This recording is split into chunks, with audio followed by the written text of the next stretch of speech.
नमस्कार दोस्तों, स्वागत है आपका अपने चैनल स्टडी पॉइंट गुरुजी में। और आज हम आपके लिए लेकर आए हैं भौतिक विज्ञान। और भौतिक विज्ञान में आज हम स्टार्ट करेंगे ऊष्मा, जो कि ऊष्मा जो टॉपिक है वो आपके एग्ज़ाम की दृष्टिकोण से बहुत ही महत्वपूर्ण टॉपिक है। और ऊष्मा में जो है आपका हर एग्ज़ाम में 2 से 3% मोस्टली आपके पूछे ही जाते हैं ऊष्मा टॉपिक से। तो हम आज आपको इस वीडियो में ऊष्मा से रिलेटेड जितने भी इम्पोर्टेंट क्वेश्चन हैं, जो आपके प्रीवियस ईयर में एग्जाम में आए हुए क्वेश्चन हैं, वही क्वेश्चन आज हम आपको इस वीडियो में लेकर आए हैं। और इस वीडियो को पूरा देखिएगा और इसकी बिल्कुल भी मत करिएगा, क्योंकि बहुत ही इम्पोर्टेंट क्वेश्चन आज हम जो है आपको इस वीडियो में दिखाने जा रहे हैं। आइए चलते हैं अपने क्वेश्चन की तरफ। पहला क्वेश्चन है हमारा, सूर्य पर ऊर्जा का निर्माण किसके द्वारा होता है? जो हमारे सूर्य पर ऊर्जा का निर्माण होता है वो किसके द्वारा होता है? तो आपका इसमें जो राइट आंसर होगा नाभिकीय संलयन द्वारा। ऑप्शन नंबर ए, नाभिकीय संलयन द्वारा। जो आपके सूर्य पर जो ऊर्जा का निर्माण होता है वो आपका नाभिकीय संलयन के द्वारा होता है। तो राइट आंसर ऑप्शन नंबर ए। आइए देखते हैं अगला क्वेश्चन। पानी से भरा डाट लगी बोतल जमने पर क्यों फट जाती है? ये क्वेश्चन जो है आपका मोस्टली एग्जाम में पूछा जाता है। अधिक से अधिक एग्जाम में ये क्वेश्चन पूछा गया है कि पानी से भरा डाट लगी बोतल जमने पर क्यों फट जाती है।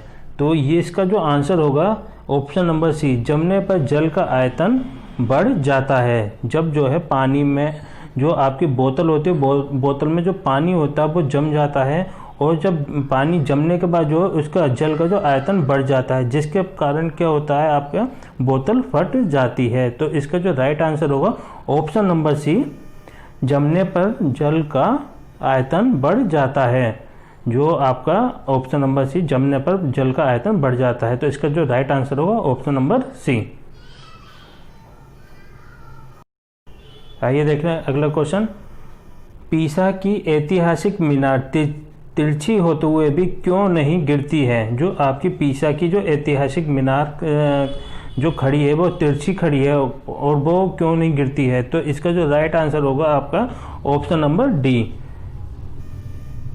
किसके गुरुत्व केंद्र से होकर जाने वाली ऊर्ध्वाधर रेखा आधार से होकर जाती है? जो आपकी इसके जो पीसा की जो ऐतिहासिक मीनार है वो जो आपके जो उसके जो गुरुत्व केंद्र, जो इसका जो मीनार का जो एक गुरुत्व केंद्र है, उस वो गुरुत्व केंद्र से जो होकर जाने वाली ऊर्ध्वाधर रेखा आधार से होकर जाती है, जिसके कारण जो पीसा की ऐतिहासिक मीनार तिरछी होकर भी नहीं गिरती है। तो इसका जो राइट आंसर होगा ऑप्शन नंबर डी।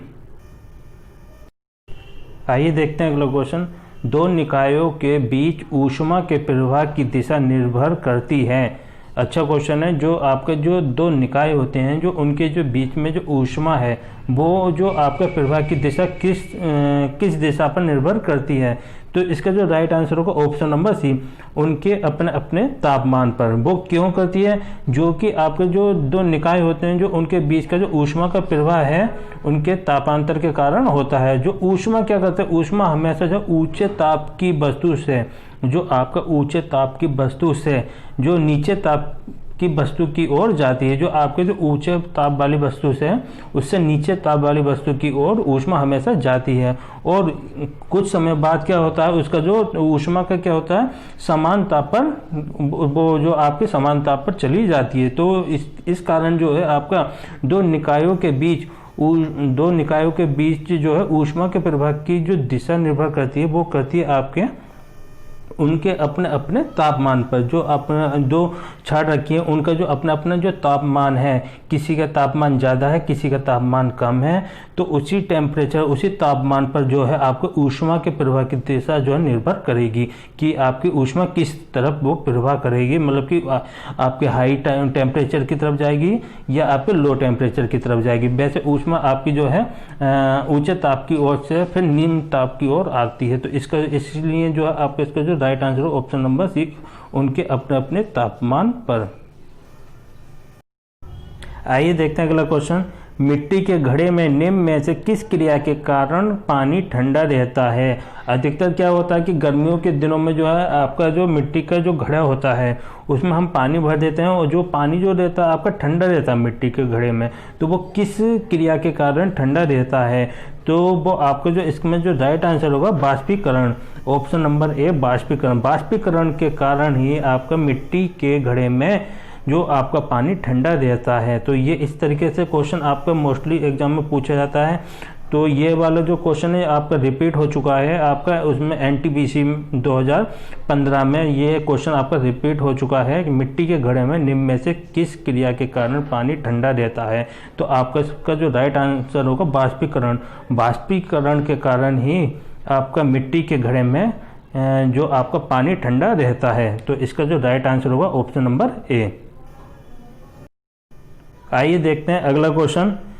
काले वस्त्रों के मुकाबले श्वेत वस्त्र शीतल क्यों होते हैं? बहुत ही इम्पोर्टेंट क्वेश्चन है, बहुत मोस्ट इम्पोर्टेंट क्वेश्चन है जो आपके एग्जाम में पूछा जाता है। ये क्वेश्चन, काले वस्त्रों के मुकाबले श्वेत वस्त्र शीतल क्यों होते हैं? तो आपके इसका जो राइट आंसर होगा ऑप्शन नंबर बी।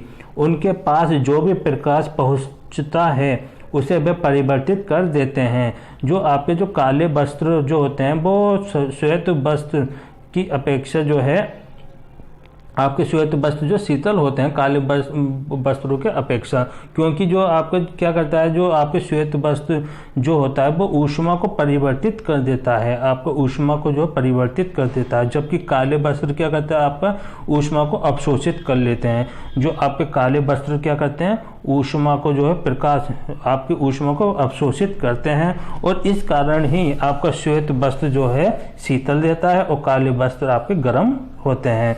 तो जो आपका जो है इसी कारण आपका श्वेत वस्त्र जो आपका शीतल होता है और काले वस्त्र आपके गर्म रहते हैं। तो इसका जो राइट आंसर होगा ऑप्शन नंबर बी। उनके पास जो भी प्रकाश पहुंचता है उसे वे परिवर्तित कर देते हैं। तो आपका जो काले वस्त्र के मुकाबले श्वेत वस्त्र शीतल क्यों होते हैं? तो इसका जो राइट आंसर होगा ऑप्शन नंबर बी। आइए देखते हैं अगला क्वेश्चन। एक श्वेत तथा चिकनी सतह कैसी होती है? ये क्वेश्चन आपका, एक श्वेत तथा चिकनी सतह कैसी होती है? तो इसका जो राइट आंसर होगा ऑप्शन नंबर बी। ताप की अच्छी अवशोषक तथा अच्छी परावर्तक। आपकी ताप की अच्छी अवशोषक तथा अच्छी परावर्तक। तो आपका जो एक श्वेत तथा चिकनी सतह कैसी होती है? तो इसका जो राइट आंसर होगा ऑप्शन नंबर बी। ताप की अच्छी अवशोषक तथा अच्छी परावर्तक। आइए देखते हैं अगला क्वेश्चन। किसी धातु को पाचन सामग्री के रूप में प्रयुक्त करने के लिए निम्न में से कौन सी कसौटी अपनाई जाती है? जो आपके कोई धातु है उसको पाचन सामग्री के रूप में प्रयोग करने के लिए कौन सी कसौटी अपनाई जाती है? तो इसका जो राइट आंसर होगा आपका ऑप्शन नंबर सी, अधिक विशिष्ट ऊष्मा। तो आपका जो अधिक विशिष्ट ऊष्मा जो है ये आपके किसी धातु को पाचन सामग्री के रूप में प्रयुक्त करने के लिए जो है आपका अधिक विशिष्ट ऊष्मा जो है आपके कसौटी ये अपनाई जाती है। तो इसका जो राइट आंसर होगा ऑप्शन नंबर सी। आइए देखते हैं अगला क्वेश्चन। ताजे पानी का हिमांक बिंदु क्या है? ये क्वेश्चन अधिकतर पूछ लिया जाता है कि आपका बताइए कि ताजे पानी का हिमांक बिंदु क्या है? तो इसका जो राइट आंसर होगा option number C, 0 degree Celsius. 0 degree Celsius जो है आपका ताजे पानी का हिमांक बिंदु है, जो कि हमारे इस पे 0 डिग्री सेल्सियस पे क्या होता है आपका पानी बर्फ बन जाता है। जो आपका 0 डिग्री सेल्सियस पे क्या होता है, पानी जो होता है आपका, ये पानी जो है आपका बर्फ में परिवर्तित हो जाता है, बर्फ में परिवर्तित हो जाता है।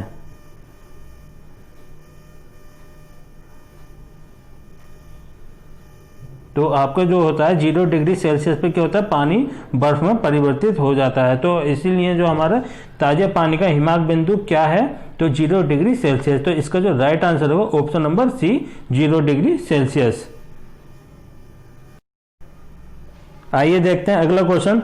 शीतकाल में हैंडपंप का पानी गर्म होता है क्योंकि? बहुत अच्छा क्वेश्चन है। ये क्वेश्चन आपका यूपीएसआई में 2016 में आया हुआ क्वेश्चन है। तो आपका इसमें जो है इसका शीतकाल में हैंड पंप का पानी गर्म होता है। क्यों होता है? तो इसका जो राइट आंसर होगा ऑप्शन नंबर बी, पृथ्वी के भीतर तापमान वायुमंडल के तापमान से अधिक होता है। जो आपका शीतकाल में जो आपके हैंड पंप का पानी गर्म होता है क्योंकि पृथ्वी के भीतर का तापमान वायुमंडल के तापमान से अधिक होता है। जबकि ग्रीष्म काल में क्या होता है, भूमध्य जल की अपेक्षा वायुमंडल का तापमान अधिक होता है और पानी ठंडा होता है आपके ग्रीष्म काल में। ठीक है, तो और शीतकाल में क्या आपका पृथ्वी के भीतर तापमान वायुमंडल के तापमान से अधिक होता है, जिसके कारण क्या आपका हैंडपंप का पानी गर्म होता है, जो आपका वायुमंडल के तापमान से जो अधिक होता है आपका पृथ्वी के अंदर का तापमान, जिसके कारण हैंडपंप का पानी आपका गर्म होता है। तो इसका जो राइट आंसर होगा ऑप्शन नंबर बी। आइए चलते हैं अगले क्वेश्चन पे। ठंडे देशों में शीतकाल में झीलें जम जाती हैं नीचे का पानी छोड़कर। जो आपका नीचे का पानी छोड़कर जो ऊपर का जो आपका ठंडे पानी जो होता है वो झीलों का जो आपका ऊपर का पानी होता है वो जम जाती है ठंडे देशों में। तो वो आपका किस टेम्परेचर पे जमती हैं? तो ये इसका जो राइट आंसर होगा आपका ऑप्शन नंबर ए, 0 डिग्री सेल्सियस पे। क्योंकि जो आपके ठंडे प्रदेशों में शीतकाल में जब वातावरण का जो तापमान गिरते गिरते 0 डिग्री सेल्सियस तक पहुंच जाता है, तब क्या होता है आपका झीलें और तालाबों में पानी की ऊपरी सतह, जो आपकी जो झीलों की जो ऊपरी सतह होती हैं वो बर्फ में परिवर्तित हो जाती हैं। जबकि जो पानी बुक में तालाब और झीलों के जो नीचे की जो परत है उसमें जो आपका 4 डिग्री सेल्सियस वाले पानी के रूप में रहती है। तो आपका जो झील और तालाब के जो पानी के जो ऊपरी सतह में जब बर्फ में परिवर्तित हो जाती है वो आपकी 0 डिग्री सेल्सियस पे आपके बर्फ में परिवर्तित हो जाती है। और उसी कंडीशन में आपका जो आपकी जो झीलों और तालाब की जो नीचे की जो परतें होती हैं उसमें आपका 4 डिग्री सेल्सियस वाले पानी के रूप में रहती हैं। मतलब कि उस टाइम आपका जो झील के नीचे का जो पानी होता है उसमें आपके प्रेजेंटली जो 4 डिग्री सेल्सियस का तापमान बना रहता है। तो 4 डिग्री सेल्सियस पर आपका नीचे का जो तापमान रहता है झील और पानी के नीचे वाला, और आपके जो ऊपर की जो परत जमती है वो आपके किस पे जमती है, वो आपके 0 डिग्री सेल्सियस पे। तो इसका जो राइट आंसर होगा ऑप्शन नंबर ए, 0 डिग्री सेल्सियस। तो आपके जो ठंडे देशों में शीतकाल में जो झीलें जमती हैं वो आपका 0 डिग्री सेल्सियस पे आपकी जम जाती हैं। तो इसका जो राइट आंसर होगा ऑप्शन नंबर ए, 0 डिग्री सेल्सियस। आइए देखते हैं अगला क्वेश्चन। वह तापमान जिसका पाठ्यांक फ़ारेनहाइट और सेल्सियस दोनों पैमानों पर वही होता है। जो आपका जो तापमान है जिसमें कि आपके फ़ारेनहाइट और सेल्सियस दोनों पैमाने पर समान रहता है, तो वो तापमान कौन सा होता है? वो आपका होता है -40 डिग्री। तो इसका जो राइट आंसर होगा आपका -40 डिग्री। -40 डिग्री पे जो है आपका पाठ्यांक फ़ारेनहाइट और सेल्सियस दोनों पैमानों पर आपका समान रहता है। तो आपका जो पाठ्यांक फ़ारेनहाइट और सेल्सियस जो आपके दोनों पैमानों पर जो है तापमान समान रहता है वो आपका रहता है -40 डिग्री सेल्सियस पे। तो इसका जो राइट आंसर होगा ऑप्शन नंबर बी, -40 डिग्री। आइए देखते हैं अगला क्वेश्चन। रेफ्रिजरेटर खाद्य पदार्थों को खराब होने से बचाता है क्योंकि, इम्पोर्टेंट क्वेश्चन है ये आपका। जो आपका रेफ्रिजरेटर जो होता है तो वो आपका जो खाद्य पदार्थों को खराब होने से बचाता है क्योंकि इसका जो राइट आंसर होगा आपका ऑप्शन नंबर ए। इसके जो न्यून तापमान पर जीवाणु और फफूंदी निष्क्रिय होते हैं, इस कारण जो आपका रेफ्रिजरेटर जो है खाद्य पदार्थों को खराब होने से बचाता है। जो कि आपका जो इसके लिए एक न्यूनतम जो तापमान निर्धारित किया गया है वो आपका 3 डिग्री सेंटीग्रेड से 3 डिग्री सेल्सियस से 5 डिग्री सेल्सियस। जो आपका रेफ्रिजरेटर का जो एक न्यूनतम तापमान निर्धारित किया गया है 3 डिग्री सेल्सियस से 5 डिग्री सेल्सियस। तो 3 डिग्री सेल्सियस से 5 डिग्री सेल्सियस के बीच ही आपका न्यूनतम तापमान जो है निर्धारित रखा गया है रेफ्रिजरेटर का, जिसके कारण जो है आपका खाद्य पदार्थों को जो खराब होने से जो उसके जो न्यून तापमान पर जीवाणु और फफूंदी निष्क्रिय होते हैं। तो आपका जो न्यून तापमान जब रहता है रेफ्रिजरेटर का, जिसके कारण जीवाणु और फफूंदी निष्क्रिय होते हैं और उसी कारण आपके खाद्य पदार्थों को खराब होने से बचाता है। तो इसका जो राइट आंसर होगा ऑप्शन नंबर ए, इसके न्यून तापमान पर जीवाणु और फफूंदी निष्क्रिय होते हैं। तो रेफ्रिजरेटर में जो आपके खाद्य पदार्थ जो खराब नहीं होते वो आपके इसी कारण जो है खराब नहीं होते हैं। तो इसका जो राइट आंसर होगा आपका ऑप्शन नंबर ए। आइए देखते हैं अगला क्वेश्चन, शीतन की दर किस पर निर्भर करती है? तो इसका जो राइट आंसर होगा आपका ऑप्शन नंबर है, बॉडी और उसके आसपास की चीजों के बीच तापमान में अंतर। जो आपका न्यूटन के लॉ ऑफ कूलिंग के अनुसार जो है आपका एक नियत क्षेत्रफल की सतह के लिए जो है एक वस्तु के जो आपके शीतन की दर उसकी वस्तु के आसपास के वातावरण के तापमान में के अंतर के समानुपाती होती है, जिसके कारण जो है आपका कूलिंग की जो होती है उसकी बॉडी और उसके आसपास की चीज़ों के बीच तापमान में अंतर पर निर्भर रहती है। तो इसका जो राइट आंसर होगा आपका ऑप्शन नंबर ए, बॉडी और उसके आसपास की चीज़ों के तापमान में अंतर। तो इसका जो राइट आंसर है बॉडी और उसके आसपास की चीज़ों के बीच में अंतर। तो शीतन की दर किस पर निर्भर करती है? उसके बॉडी और उसके आसपास की चीजों में अंतर। तो इसका राइट आंसर है ऑप्शन नंबर ए। आइए देखते हैं अगला क्वेश्चन, जल का क्वथनांक उच्च तुंगता पर किस कारण से घट जाता है? तो इसका जो राइट आंसर होगा ऑप्शन नंबर बी, निम्न वायुमंडलीय दाब के कारण। जो कि आपका जल का जो क्वथनांक है उच्च तुंगता अधिक ऊंचाई पर जो है निम्न वायुमंडलीय दाब के कारण घट जाता है, क्योंकि ऊंचाई के बढ़ने पर ही वायुमंडलीय दाब में कम होता जाता है। जब हमारी ऊंचाई के बढ़ने पर जैसे हमारी ऊंचाई बढ़ी उसके साथ ही हमारा वायुमंडलीय दाब क्या होगा, वो कम होगा। तो ऊंचाई के बढ़ने पर वायुमंडलीय दाब कम होता जाता है, जिसके कारण ही हमारे जल का क्वथनांक उच्च तुंगता यह अधिक ऊंचाई पर किस कारण से घट जाता है? तो आपका इसका जो राइट आंसर होगा निम्न वायुमंडलीय दाब के कारण। तो इसका जो राइट आंसर होगा ऑप्शन नंबर बी, निम्न वायुमंडलीय दाब। आइए देखते हैं अगला क्वेश्चन, बादल जो हैं किस कारण वायुमंडल में तैरते हैं? बादल किस कारण वायुमंडल में तैरते हैं? तो इसका जो राइट आंसर होगा ऑप्शन नंबर बी, निम्न घनत्व। तो जो आपके बादल जो हैं आपके पानी या बर्फ के हजारों नन्हे कणों से मिलकर बने हैं।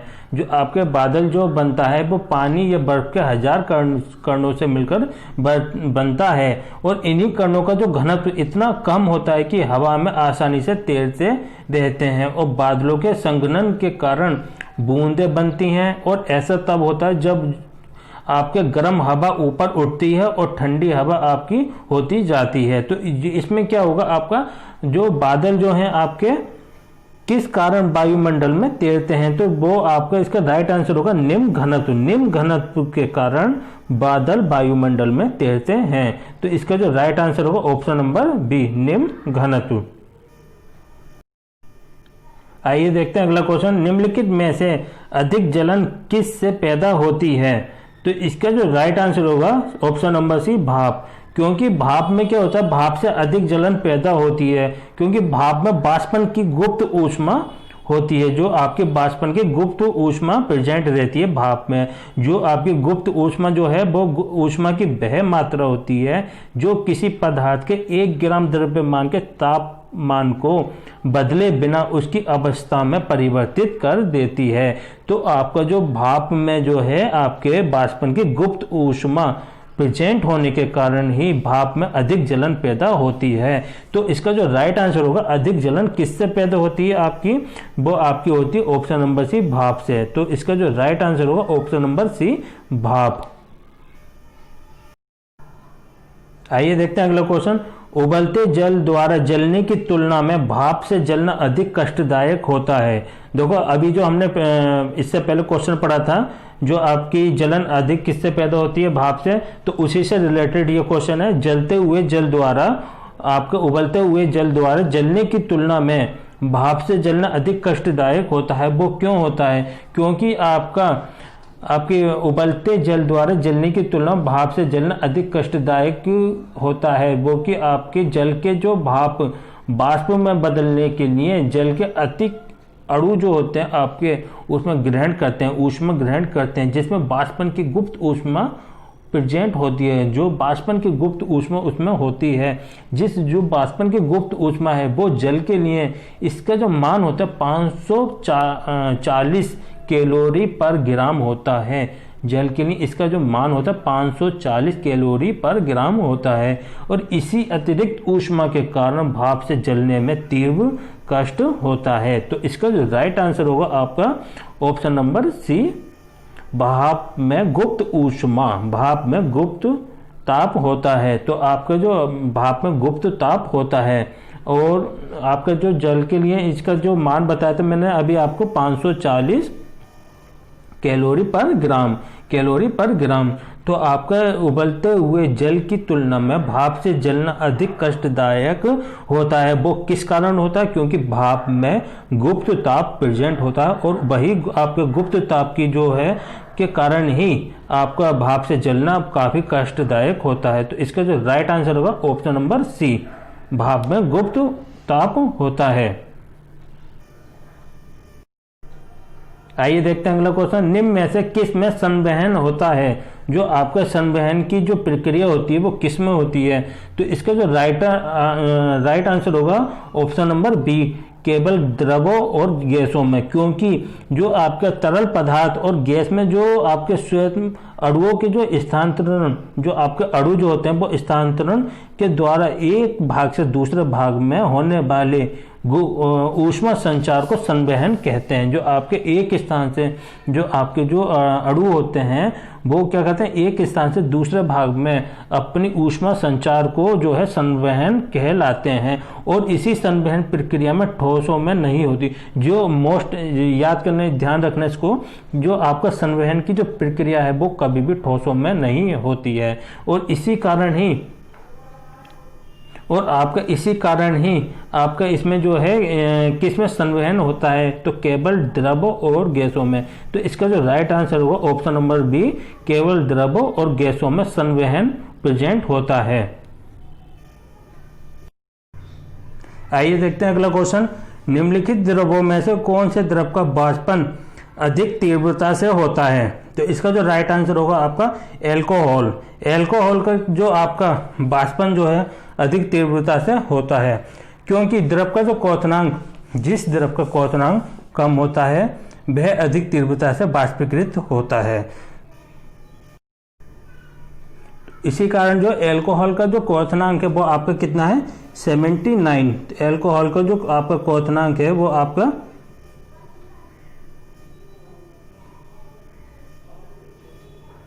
एल्कोहल का जो क्वथनांक है वो आपका कितना? 79 डिग्री सेंटीग्रेड।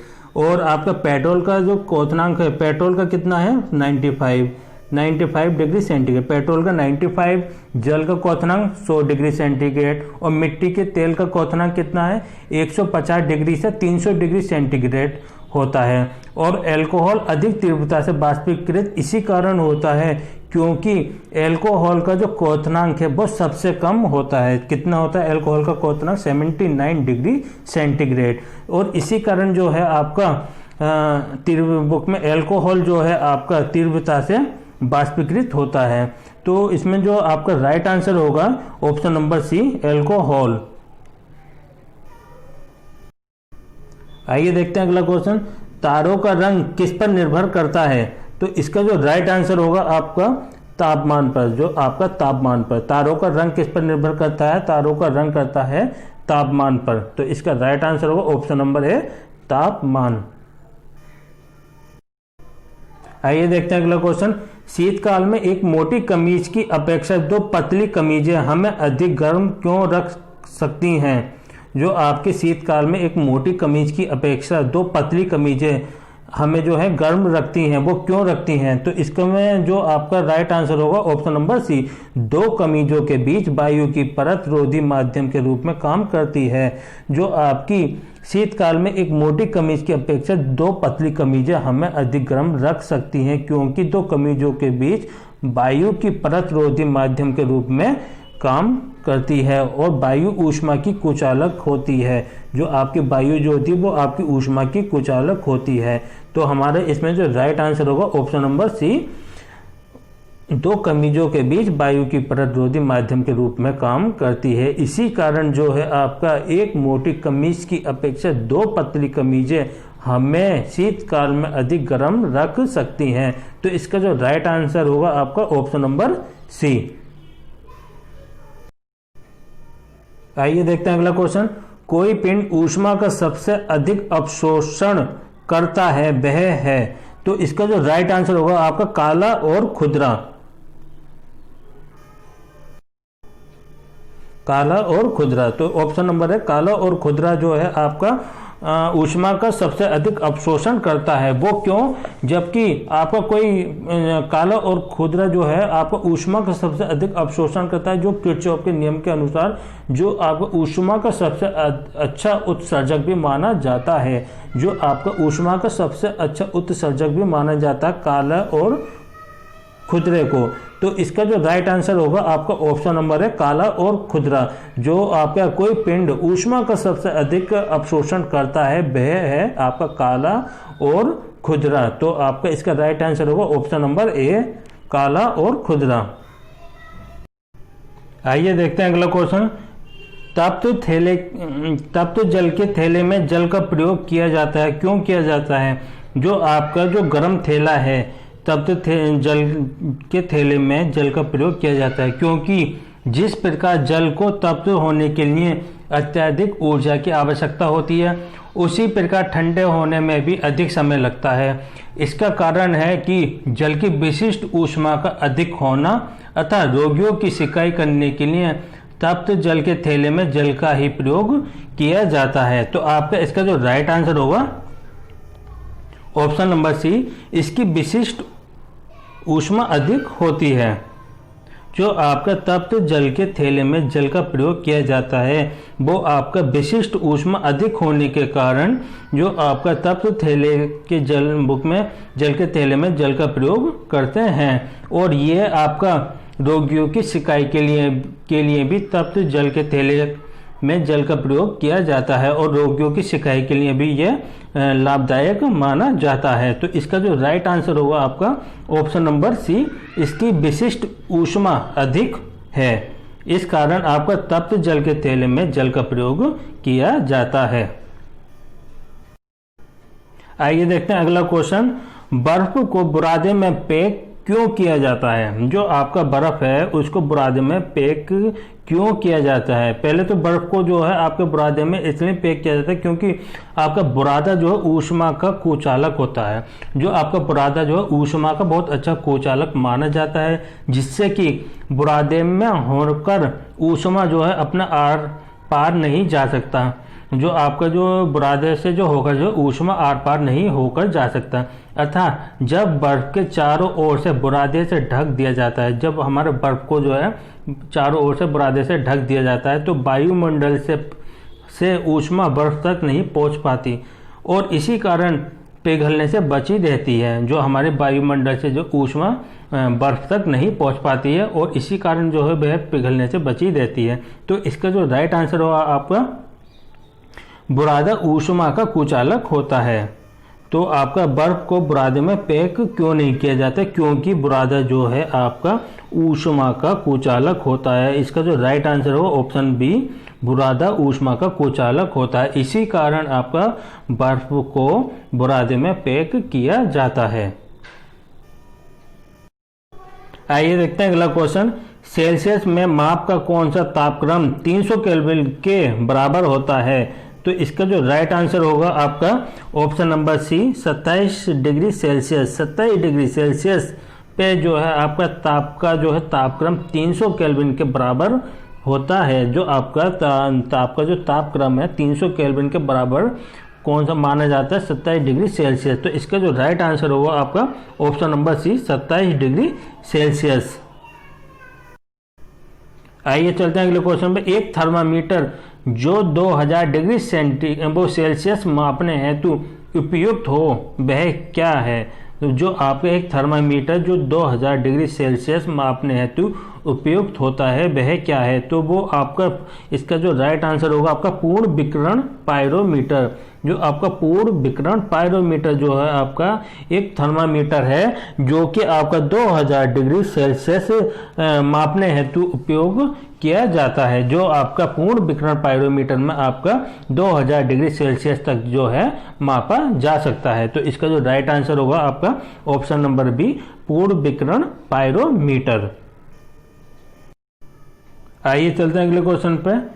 एक स्वस्थ मनुष्य के शरीर का ताप कितना होता है? एक स्वस्थ मनुष्य के शरीर का ताप कितना होता है? तो इसका जो राइट आंसर आएगा आपका option number A, 37 degree Celsius. 37 degree Celsius जो है आपका एक स्वस्थ मनुष्य के शरीर का ताप माना जाता है। तो इसका जो राइट आंसर होगा आपका 37 degree Celsius. Option number A, 37 degree Celsius. आइए देखते हैं अगला क्वेश्चन। बहुत ही मोस्ट इंपोर्टेंट क्वेश्चन है ये। पहाड़ों पर पानी किस तापमान पर उबलने लगता है? अधिकतर क्वेश्चन ये पूछा जाता है एग्जाम में आपके, पहाड़ों पर पानी किस तापमान पर उबलने लगता है? तो इसका जो राइट आंसर आएगा आपका 100 डिग्री सेल्सियस से कम। जो आपका 100 डिग्री 100 डिग्री सेल्सियस से कम, तो आपका जो है 100 डिग्री सेल्सियस से कम जो है तापमान पर आपका पहाड़ों पर जो है पानी जो है आपका उबलने लगता है। जो आपका पहाड़ों पर पानी जो उबलता है वो आपका 100 डिग्री सेल्सियस से कम तापमान पर उबलता है। तो इसका जो राइट आंसर होगा आपका option number C, 100 degree Celsius से कम। आइए देखते हैं अगला क्वेश्चन। चावल को पकाने में कहाँ अधिक समय लगेगा? ये क्वेश्चन भी आपके एग्जाम में पूछा गया है।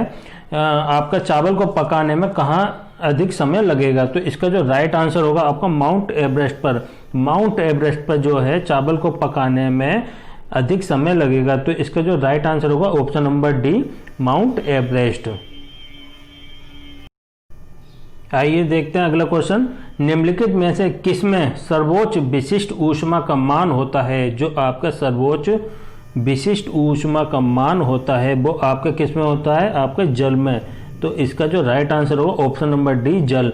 जल में जो है आपका सर्वोच्च विशिष्ट ऊष्मा का मान प्रेजेंट होता है। तो सर्वोच्च विशिष्ट ऊष्मा जो मानी जाती है वो आपके जल को माना जाता है। तो इसका जो राइट आंसर होगा आपका ऑप्शन नंबर बी, जल। आइए देखते हैं अगला क्वेश्चन। बहुत इंपॉर्टेंट क्वेश्चन है ये आपका। गर्म जल 90 डिग्री सेल्सियस से 80 डिग्री सेल्सियस तब ठंडा होने में 10 मिनट लेता है। तो आपका 80 डिग्री सेल्सियस से 70 डिग्री सेल्सियस तक ठंडा होने में कितना समय लगेगा? ये क्वेश्चन आपका ये एनटीपीसी का क्वेश्चन है और ये पूछा गया क्वेश्चन है आपका। जब आपका गर्म जल है उसमें 90 डिग्री सेल्सियस से 80 डिग्री सेल्सियस तब ठंडा होने में आपके जल को 10 मिनट लगता है, ठीक है। और आपका 80 डिग्री सेल्सियस से 70 डिग्री सेल्सियस तक ठंडा होने में कितना समय लगेगा? तो आपका इसका जो राइट आंसर होगा ऑप्शन नंबर सी, 10 मिनट से अधिक। 10 मिनट से अधिक, ऑप्शन नंबर सी, 10 मिनट से अधिक का समय लगेगा। आपका 80 डिग्री सेल्सियस से 70 डिग्री सेल्सियस तक ठंडा होने में आपका 10 मिनट से अधिक का समय लगेगा। तो इसका जो राइट आंसर होगा आपका ऑप्शन नंबर सी, 10 मिनट से अधिक। आइए देखते हैं अगला क्वेश्चन। ऊनी कपड़े सूती वस्त्रों की अपेक्षा गर्म क्यों होते हैं? जो आपके ऊनी कपड़े हैं वो आपके सूती कपड़ों की अपेक्षा गर्म क्यों होते हैं? तो इसका जो राइट आंसर होगा इसका ताप के अच्छे रोधक होते हैं। ताप के अच्छे रोधक होते हैं जिसके कारण आपका ऊनी कपड़े जो हैं सूती कपड़ों की अपेक्षा गर्म होते हैं। जो आपके ऊनी कपड़े जो हैं वो आपके ताप के अच्छे रोधक माने जाते हैं। ताप के अच्छे रोधक माने जाते हैं ऊनी कपड़े, जिसके कारण ही ऊनी कपड़े सूती वस्त्रों की अपेक्षा गर्म होते हैं। तो इसका जो राइट आंसर होगा आपका ऑप्शन नंबर सी, ताप के अच्छे रोधक। आइए देखते हैं अगला क्वेश्चन। धूप से बचने के लिए छाते में रंग संयोजन निम्न में से कौन सा सबसे उचित माना जाता है, जो आपका धूप से बचने के लिए छाते में रंग संयोजक निम्न में से कौन सा सबसे उचित माना जाता है? तो इसका जो राइट आंसर होगा आपका ऑप्शन नंबर बी, ऊपर सफ़ेद नीचे काला। ऊपर सफ़ेद नीचे काला रंग को ही आपका धूप से बचने के लिए छाते में रंग संयोजन माना जाता है। सबसे अच्छा रंग का संयोजन माना जाता है ऊपर सफ़ेद नीचे काला रंग का, जो कि आपके धूप से बचने के लिए छाते में प्रयुक्त किया जाता है। तो इसका जो राइट आंसर होगा आपका ऑप्शन नंबर बी, ऊपर सफ़ेद नीचे काला। आइए देखते हैं अगला क्वेश्चन। निम्नलिखित में से कौन ऊष्मा का सबसे अच्छा सुचालक है? जो आपका ऊष्मा का सबसे अच्छा सुचालक माना जाता है, निम्नलिखित में से कौन है? तो इसका जो राइट आंसर होगा समुद्र का पानी। ऑप्शन नंबर सी, समुद्र का पानी। पानी का जो है आपको ऊष्मा का सबसे अच्छा सुचालक माना जाता है। तो इसका जो राइट आंसर होगा आपका ऑप्शन नंबर सी, समुद्र का पानी। आइए देखते हैं अगला क्वेश्चन। पानी का घनत्व किस ताप पर अधिकतम होता है? जो हमारा पानी है उसका जो घनत्व किस ताप पर अधिकतम होता है? तो इसका जो राइट आंसर होगा आपका option number D, 4 degree Celsius पे। 4 डिग्री सेल्सियस पे आपका पानी का घनत्व पानी के घनत्व का जो है ताप अधिकतम होता है। तो पानी का घनत्व किस ताप पर अधिकतम होता है? 4 डिग्री सेल्सियस पे। तो इसका जो राइट आंसर होगा आपका option number D, 4 degree Celsius. आइए देखते हैं अगला क्वेश्चन। सूर्य का ताप किसके द्वारा मापा जाता है? जो हमारा सूर्य है उसका जो ताप है वो किसके द्वारा मापा जाता है? तो इसका जो राइट आंसर होगा आपका पायरोमीटर तापमापी द्वारा। ऑप्शन नंबर डी, पायरोमीटर तापमापी द्वारा। पायरोमीटर तापमापी द्वारा जो है आपका सूर्य का ताप जो है मापा जाता है। तो आपका जो है इसका जो राइट आंसर होगा आपका ऑप्शन नंबर डी, पायरोमीटर तापमापी द्वारा। आइए देखते हैं अगला क्वेश्चन। गर्मियों में ताप 46 डिग्री सेल्सियस हो जाने पर ऊँट गर्मी से राहत महसूस कैसे करता है? जो आपका गर्मियों में जो टेम्परेचर 46 डिग्री सेल्सियस हो जाने पर जो है आपका ऊँट जो है आपका गर्मी से राहत कैसे महसूस करता है? तो इसका जो राइट आंसर होगा अपने शरीर के ताप को 42 डिग्री सेल्सियस तक बढ़ाकर। जो आप ऊँट क्या करेगा, अपने शरीर के ताप को जो है 42 डिग्री सेल्सियस तक बढ़ा लेगा और अपने जो है उसके ताप को बढ़ाकर जो है अपने जो है गर्मी से राहत महसूस करता है। तो जो आपका गर्मियों में ताप 46 डिग्री सेल्सियस हो जाने पर जो है आपका ऊँट गर्मी से राहत महसूस करेगा, इसका 42 डिग्री सेल्सियस तक बढ़ाकर। तो इसका जो राइट आंसर होगा ऑप्शन नंबर ए, अपने शरीर के ताप को 42 डिग्री सेल्सियस तक बढ़ाकर। आइए देखते हैं अगला क्वेश्चन।